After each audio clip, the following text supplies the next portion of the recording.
Hi, very good morning. I'm Dr. Janak Patel, MD, General Physician.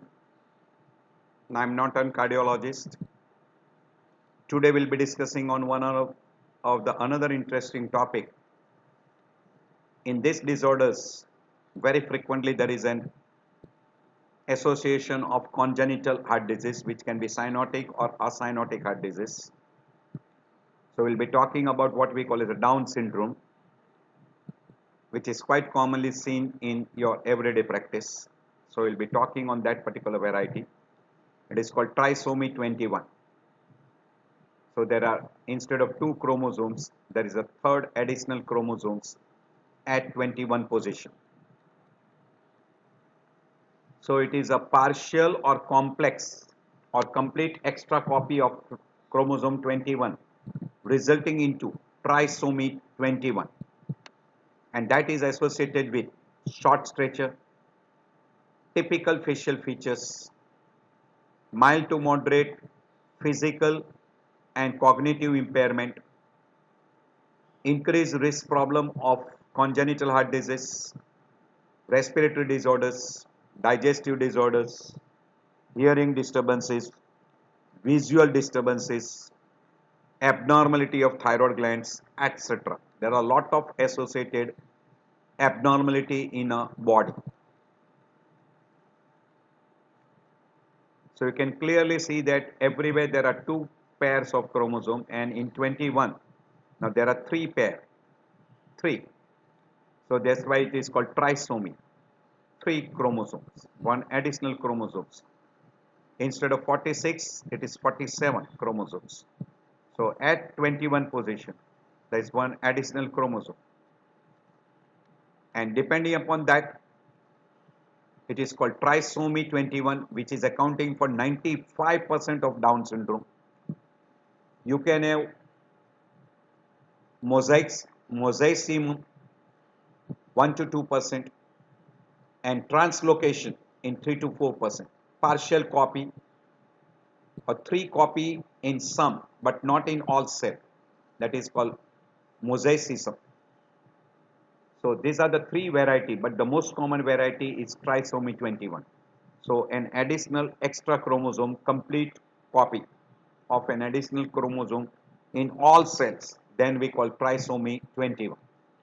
But if it is in some cell, then mosaicism, and partial copy, then we call that as translocation. These are the three varieties. So you can have trisomy 21, mosaicism, and translocation. Three different types. I'll skip over this.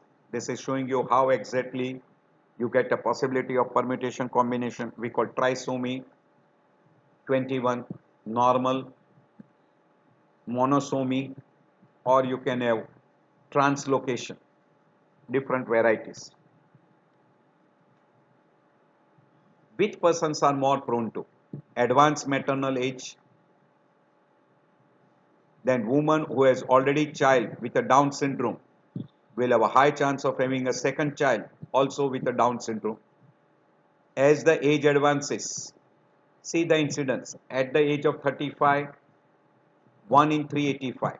At the 40 years age, 1 in 106 chance. And at the age of 45, almost very high chance. So as the age advances, the chances of Down syndromes becomes very high.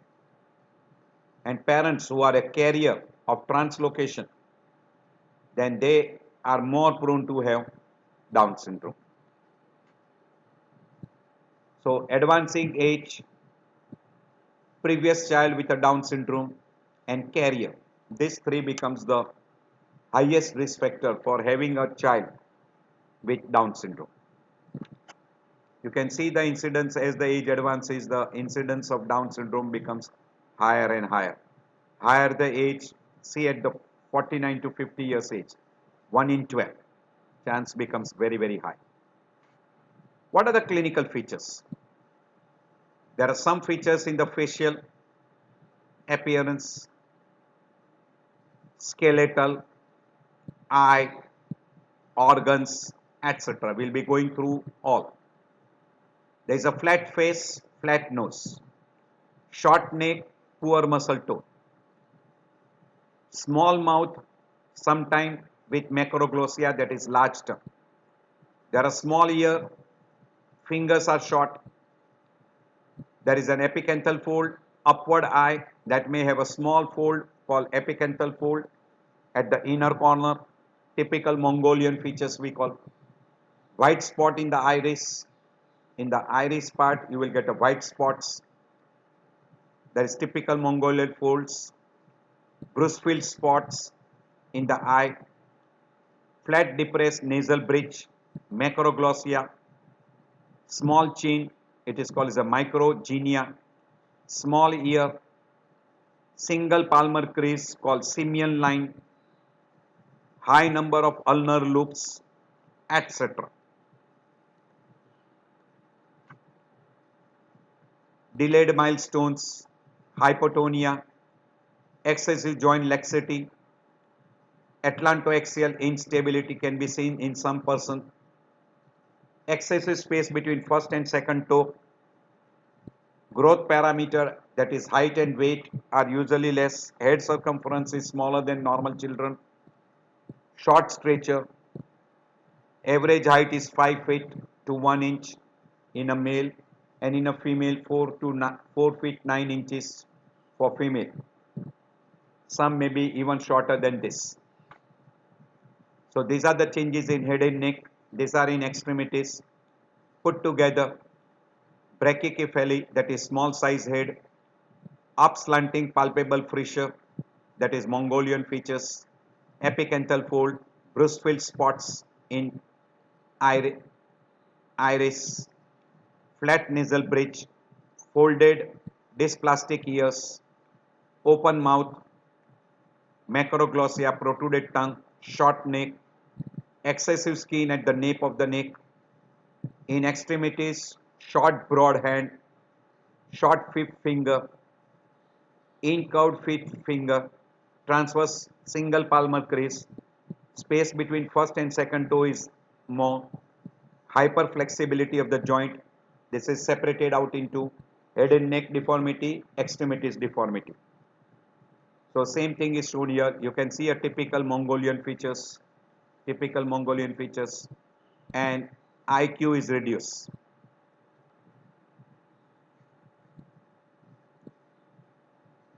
Life expectancy is normal, around 55 years, and this is a typical features which you can see.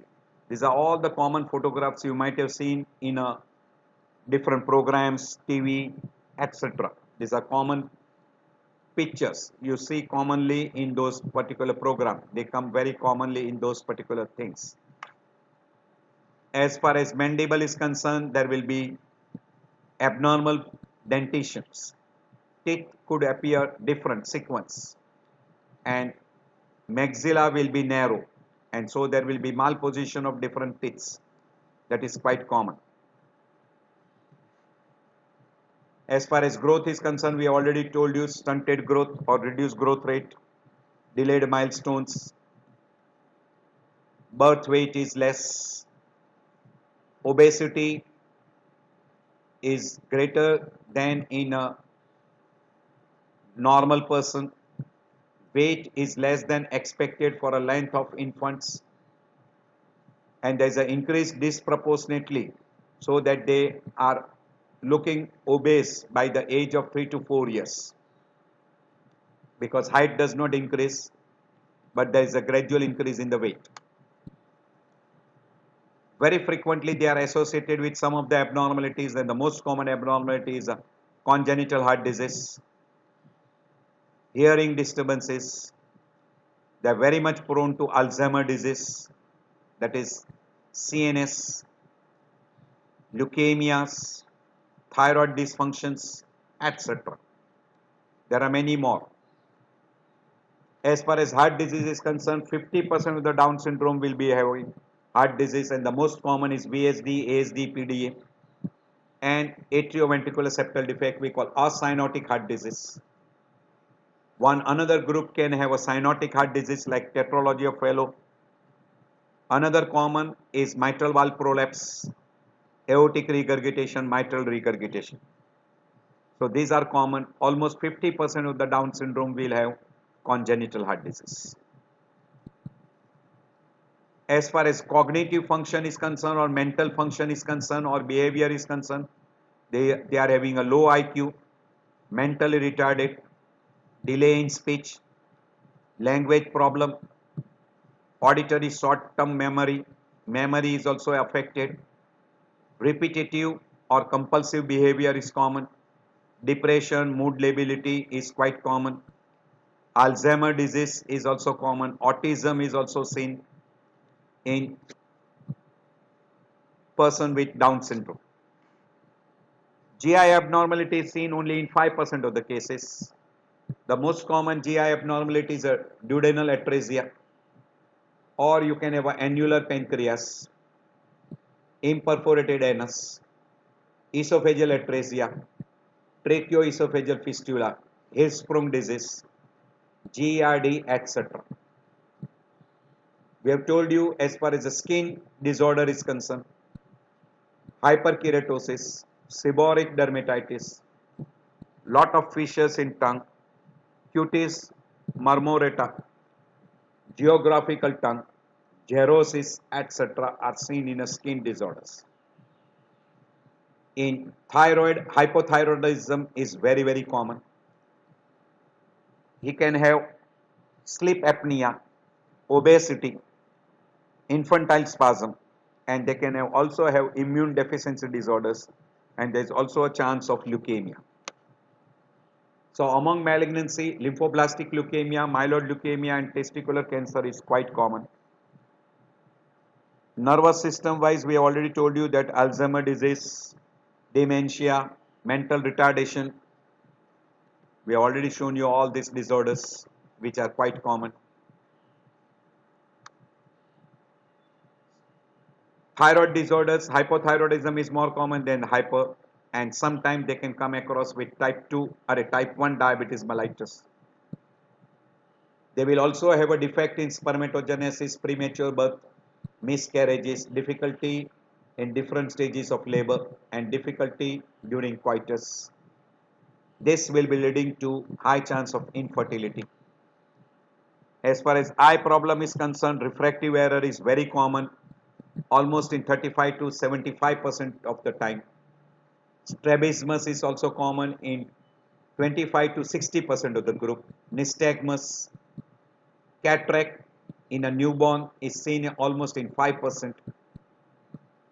Strabismus, refractory error, cataract, glaucoma, Bruchfeld spots. This is typical Bruchfeld spots you see in an iris. As far as ear is concerned, hearing disturbances or hearing loss is seen in almost 30 to 75% of the children. It may be unilateral or bilateral. By and large, it is a conductive deafness, or it can be sensory neural, or maybe a mixed variety. Otitis media is also a common problem.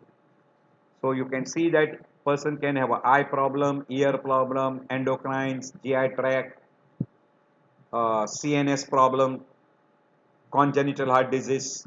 There are a lot of complications, or we call problems or presence with Down syndrome. So this is a typical Down syndrome. You can see the typical face, epicanthal fold, then small mouth, nasal bridge, single palmar crease, etc. are quite common. Typical, very epicanthal fold. You can see typical epicanthal fold and small mouth with single crease. You can see that this is simian crease, and here this is two, one and second crease. Here there is only one single crease. Horizontal crease is only one. So that is described as a simian crease. Very typical. And you can see between the first toe and second toe there is a big gap. So that typical person are more prone to have a Down syndrome. These are all people who takes active participate in different TV serials, etc. You must have seen this particular person in lot of serials. These peoples are very commonly seen in different TV programs. These are all those different characters, famous people with Down syndromes. This is again you must have seen lot of times in different programs on a TV. These are all those people. Yes. Investigation can be prenatal or during pregnancy also. So genetic counseling is very important, and during genetic counseling, if you do a prenatal screening and if you detect a carrier, pregnancy should be avoided. But once the pregnancy occurs, then you can go for amniocentesis or you can go for chorionic villi sampling, look for alpha fetoproteins and look for trisomy 21. You can get also a blood from umbilical cord, percutaneous umbilical cord blood sampling, and go for karyotyping. And if you detect trisomy 21, termination of pregnancy may be one of the answers. So by and large, we say that two-step screening, one during 11th week and 14th week of pregnancy. You can go for an ultrasound or you can go for a amniocentesis and try to find out the child is having any particular defects, particularly congenital heart disease, that can be picked up. So prenatal screening is better, and during pregnancy you can go for amniocentesis, percutaneous umbilical cord sample, etc. Amniocentesis, chorionic villi sampling, percutaneous umbilical blood sample, etc. can be utilized. Once you confirm the diagnosis of Down syndrome, by and large for congenital heart disease, you will require a surgery which may be now minimal invasive surgery. You can go for catheter corrections, corrective surgery for GI problems. For visual, you can have glasses or corrective surgery. Even for hearing disturbances, you can have a hearing aids. For leukemia, if a person is having leukemia, you can treat for leukemia. Thyroid hormone supplements, because hypothyroidism is much more common. And if there is a hypotonia and CNS abnormality, you can go for physiotherapy, occupational therapy, speech therapy. And if the child is having a more chance of epilepsy, you can go for anti-epileptic drugs. So treat whatever associated disorder is there. As far as growth is concerned, there is no specific treatment which is available. Hypothyroidism can be treated by a hormone replacement therapy. Congenital heart disease can be treated by open surgery or a minimal invasive surgery or by catheter replacement, catheter treatment. Hearing disturbances can be treated by hearing aids. Eye disorders, glasses and corrective surgery like strabismus, nystagmus, cataract, you can go for that. Celiac disease, you can give the treatment, medical treatment. Malignancy, you will require hematological leukemias, polycythemia, etc. You can treat accordingly. Atlantoaxial joint instability, stability can be given to cervical spine. Alzheimer's disease, difficult to treat, and you can go for occupational therapy, speech therapy, etc. Ideally, there is no cure, but it can be prevented. So if you do prenatal screening and during pregnancy, if you go for amniocentesis or chorionic villi sample or percutaneous umbilical cord sample, you can prevent further progress and you can go for termination of pregnancy depending upon the severity of malformation in a child. Complications, we have already told you there are a lot of associated disorders like congenital heart disease, maybe cyanotic, acyanotic, or maybe even what we call as MRAR. You can have mitral valve defects, aortic valve defects, etc. Infectious diseases are quite common because decreased immunity. Dementia, sleep apnea, obesity, autism, even seizures, Alzheimer, etc. are quite common. Among hematological leukemias are common. You can have GI tract abnormality. All these are ideally not a complication. They are associated with Down syndromes. So I end my lecture here. I hope this lecture will be very helpful to you. And sometime you will see some of these patients on a road, on a TV show, or someone is staying next to you. It will be helpful to you.